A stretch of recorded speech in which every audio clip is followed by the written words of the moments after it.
Have you ever had a boss who acted more like a monarch than a manager? Did you sometimes feel crushed under the heel of his or her despotism and power? The typical hierarchical business organization seems to create these types of leaders. This management structure has a strong decision maker at the top with a pyramidal structure under the executive who is thought of as the lord of the domain.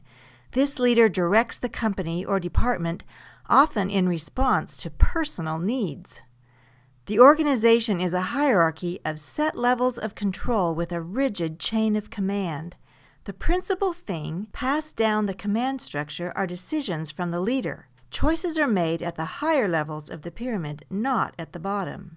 The soldiers on the battle line are expected to be obedient and consistent in carrying out orders. The manager as monarch concept describes many types of organizations, not just kingdoms or armies or businesses, but also unions, government agencies, churches, even families. This leadership model can be effective, especially in a stable environment with predictable change and subordinates who are programmed to follow orders. But what if the environment starts to change rapidly, unpredictably, with no time for reports to filter back from the field to the leaders?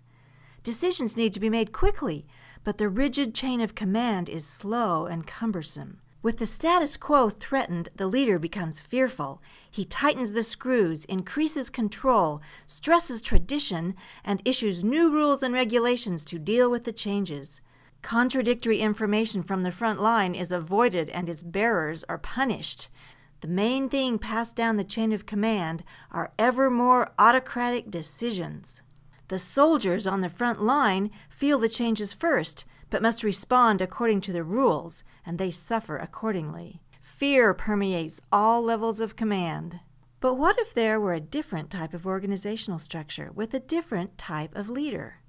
This kind of manager is a mentor seeking to empower people to take control of their individual work contexts.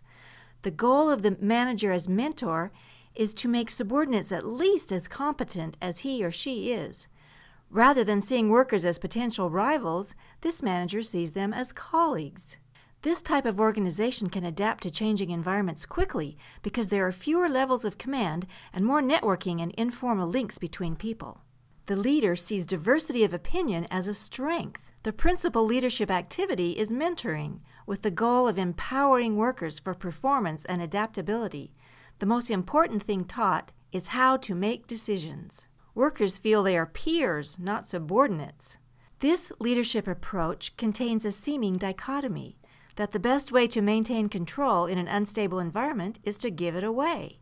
There just isn't time in an unstable situation to go back up the chain of command for tactical decisions. An organization is like all other living things.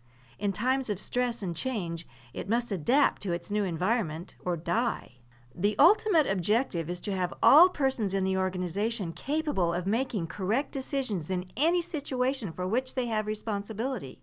An organization that empowers its people to adapt to dramatic changes increases its chances of survival in an unstable climate. So, what kind of leader are you? A monarch or a mentor? I'm Barbara Hanks, and this is a Rapid Visual.